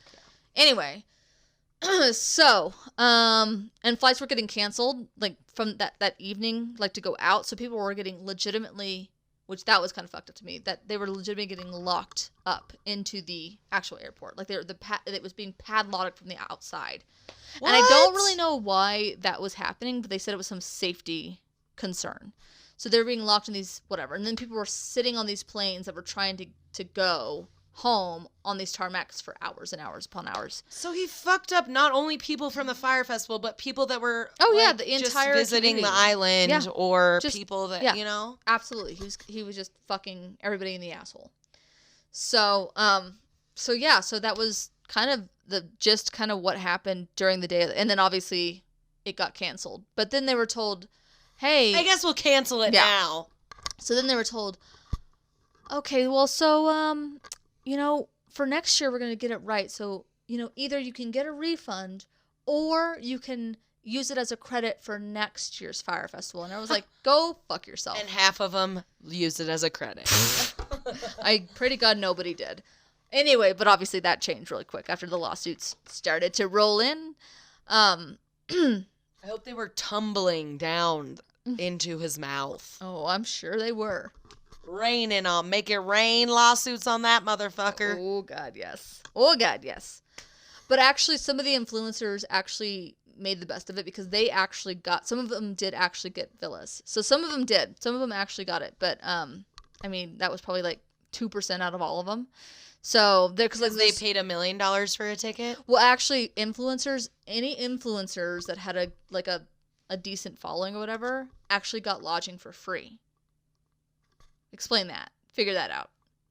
So that's again what was so prestigious about this event is that it was supposed to be like influencers were gonna you were gonna get to meet these influencers and you were gonna kind of connect with them and do all this stuff with them. So they were giving influencers that were promoting Fyre Festival free lodging, which again, how are you making any money? I don't even understand that, but whatever. So some of them did actually get lodging. Well, that's good. Isn't it? It's good to have 1 million followers sometimes. Sometimes.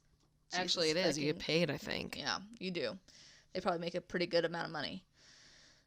So anyway, so that's pretty much what happened. So the documentaries. So 2 very different ones. I think that you need to see, everyone's like, which one's better? I'm like, I actually think I do like the Hulu one a little bit better than the Netflix one, but only because I feel like it's a little bit more unbiased than the Netflix one. Because do you know that the Netflix one is actually produced by Fuck Jerry, which is the marketing company that did all of Fyre's marketing. Oh, okay. Yeah.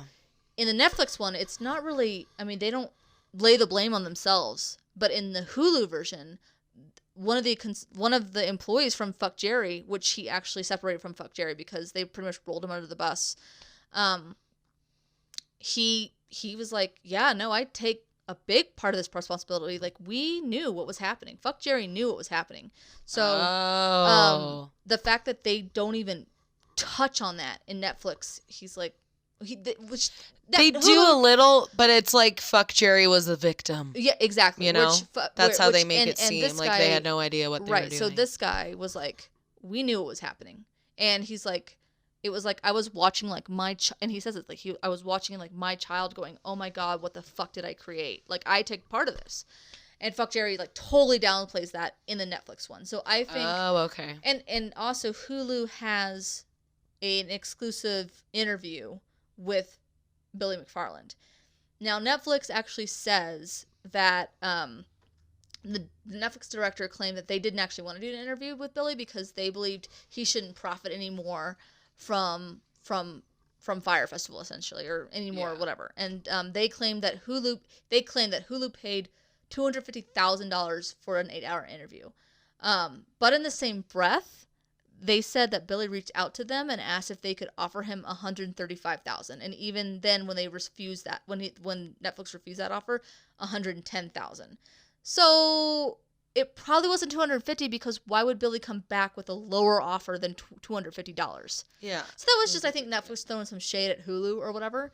So who knows? Well, who knows? And like the Hulu director says, like, I don't know why that Netflix director would say that because it was not. He's like, I can't say how much we did pay Billy, but it was not $250K. It was $250. It was $250 in pig shit. They just dumped pig's blood on him and said, "You're an idiot. You're a dumb jackass." So yeah, actually, which I thought it was really funny in the Hulu version though, since Billy was talking a whole lot. And they do Hulu, whoever the producers were on Hulu, they asked really tough questions that make him very uncomfortable, which was awesome. It wasn't like they were just kind of just like, okay, we paid you this amount of money, so we're just gonna like kind of be nice and whatever. Yeah. He actually addresses the villa issue when what does he say? He says, oh no, there was villas, they existed, but I lost the box of keys. No, he legitimately says that, and you can hear the producer in the background go, "You lost the box of keys. You lost $2 million worth of Villa's keys," and he goes, "Yep," and obviously, duh. Yeah, no, and he was. That's a big box. Yeah. So that's what he says. Like, the villas absolutely existed. I just lost the box of keys. So even after, he's still not owning up to anything. Not owning up to it. Well, even while he was like in on probation or like in jail or something, he was making another scam. Yeah. Well, that's the other thing too. So what's cool with the Netflix version is that they didn't even know that they caught the next scam happening. So the next scam was, where was it? It was. So this was after he was arrested for Fyre Festival, right? This was after he was arrested for the Fyre Festival. You want to call it? Yeah, and then I'm gonna lean down like this. There you go. So it was after he was arrested for it, and where was it? He was like out on bail or something. No, yeah, he was out on bail. Maybe I didn't write it down. Okay, so he was out on bail, and it was called like VIP tickets or something like that. I think it was a different name, but I didn't write it down. That's the company he made up. So Netflix actually was. I mean, they had footage of it, and they had no idea. They're just around. They're like, and it might not have been Netflix. It might have been like the footage that they just paid for or whatever. Yeah. I can't remember because I didn't write it down. Yeah, dummy. I forgot that part. How that. But anyway, he's just doing another ticket scam.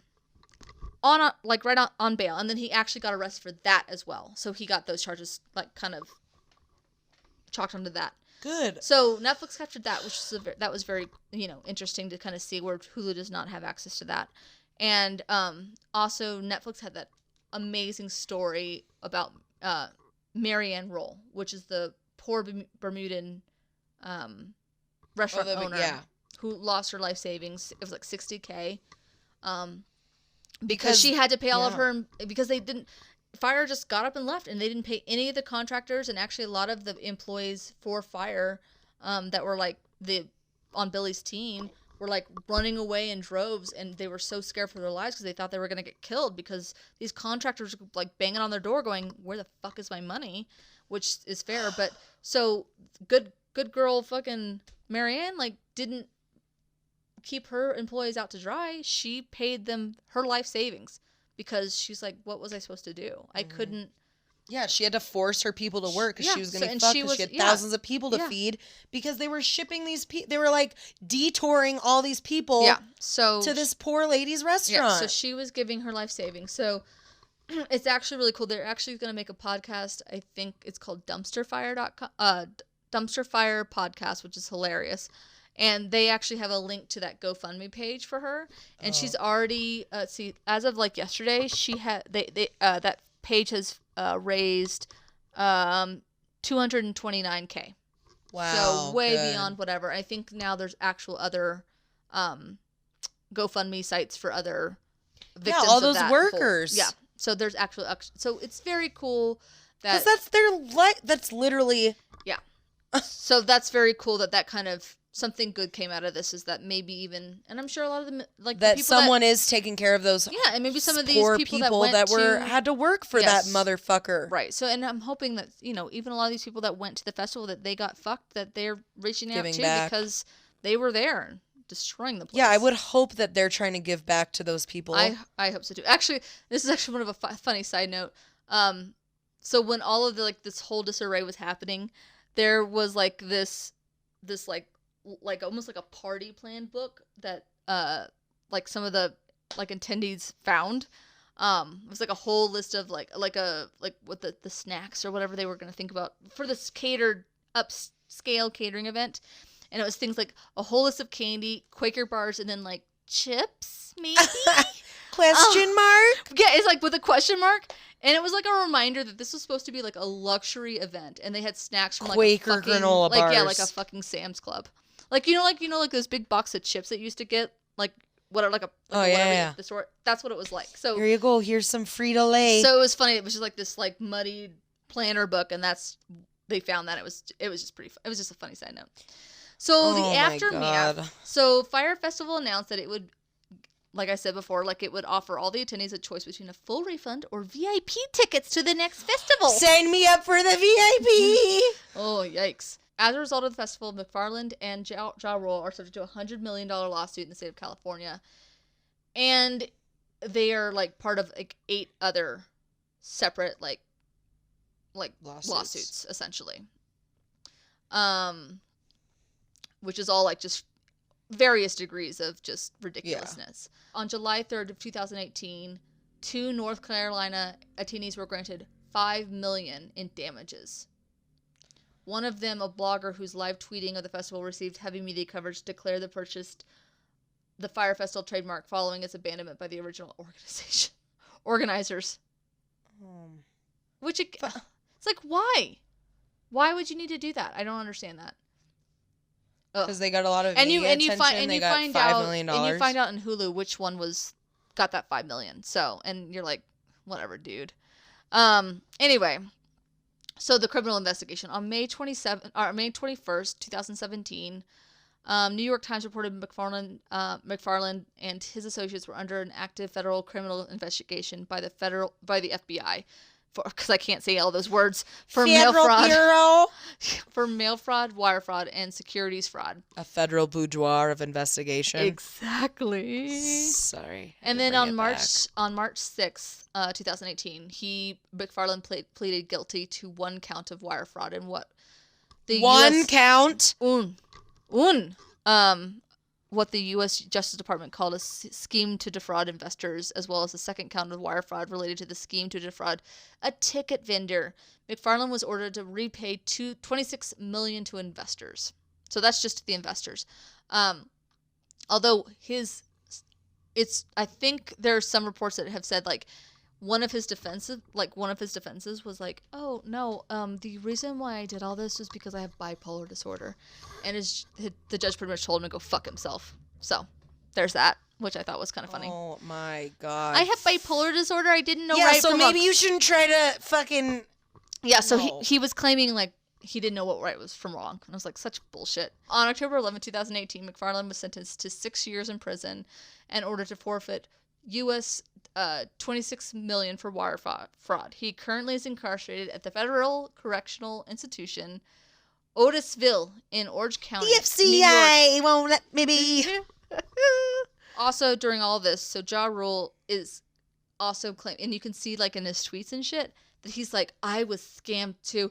I didn't know he was scamming her, but he actually used the word bamboozled. He's like, I was bamboozled just like everybody else. He didn't use that in his rap songs. No, but he's claiming that he didn't know it was. At first he was claiming it wasn't a fraud, and then he was like claiming that like, I didn't have anything to do with this. McFarland frauded me too, and blah blah blah. Oh, Ja. Yeah, he's a dumbass. So what's Mr. Good old McFarland doing now? What is he doing, Shay? He's hanging out with he's not lonely in jail. Does he have a girlfriend? No. Well, he actually has a girlfriend. It's like this model. Oh yeah, I do. Yeah. I do remember that. She's in the Hulu documentary as well. But right now he's hanging with his good friend Mike the Situation. Are they besties? They are. They're hanging in jail together. Is that like an actual fact? No, it's a fact. Yeah. Like they are in jail together. Yeah, they're in jail right now together. I think. Great. They're gonna start a festival when they get out. So I think Mike the Situation. Mike's more legit though. Yeah, he's actually he's in there for like some tax evasion shit. So they're perfect best friends. They're perfect best friends. So they're like in there for he's in there for like 2 years. I read like this, like I think it was like from like the girl that was Snooki. She's like, oh yeah, he's having a great time in there. It's like an old person's home. I'm like, yep, it's exactly like that, Snooki. You fucking dumb bitch. So, but like she's like, yeah, no, he's made friends with Billy McFarland, so they're hanging out together. They're like the coolest people in jail. They're like I hope they get. It's the coolest clique. Sorry, yeah. It's the coolest clique. You can say it. You hope they get booty raped. Is that what you want? I do. I know. At least Billy. But who knows? Maybe he'll like it. Yeah, he might. Tender. Well, that was a long one. Cause I'm gonna have to edit the shit out of that.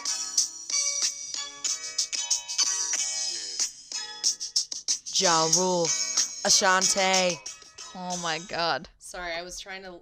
I like it. I like it. So many. He does. Okay, that was my story of Fyre Festival. That was really long. Sorry, but let's go ahead and roll for next week. Rolling. Uno. Nostalgia. I'm excited. Okay, here you go. Uh-oh. Your dresser almost pulled my pants down. Uh-oh. Ready. Oh. Science again. Yeah. Hopefully you give us a nice little love story like you did about that cow. Will Sheba, the cow, Sheba the cow. No, what was her name? I don't know. Esmeralda. That was not her I don't think that was her name. It was Sheba. The Queen of Sheba. She was. Okay. All right, Science for Brie. Sounds good. Nostalgia. I'm so smart when I do science topics. That was a lot of good information last week. Was it? It was. I haven't listened, so hopefully it was good. I know I edited that kind of last minute. Whoops. That's fine. I don't even know how I'm sure the cooking demo turned out real good. It did. I had to cut out a lot of stuff that had, you were looking for your phone, so. Oh, I looked for my phone 17 times. All right, let's get out of here. All right. Well, y'all. Oh, Instagram. Don't forget. There follow us on Instagram. Perfect. THURDYISH. I'll sing you a song one of these days you'll never forget how to spell 30ish. You won't. When I sing it for you. Burn the back of your brain. Follow us at 30ish or give us an email with your suggestions, comments, love notes. All of it. Emails. Okay. Anyway. Are we done? 30ish@gmail.com. Also, let us know what you're thinking about us. Yeah. Let us know if you're listening. Let us know if you think we've made some progress in our podcasting skills. It's true. And then we'll see you next week, guys, and I'll see you on the flip side, Shay. Yeah. Okay. Bye now. Bye, friends. Bye. Thanks for listening. Goodbye.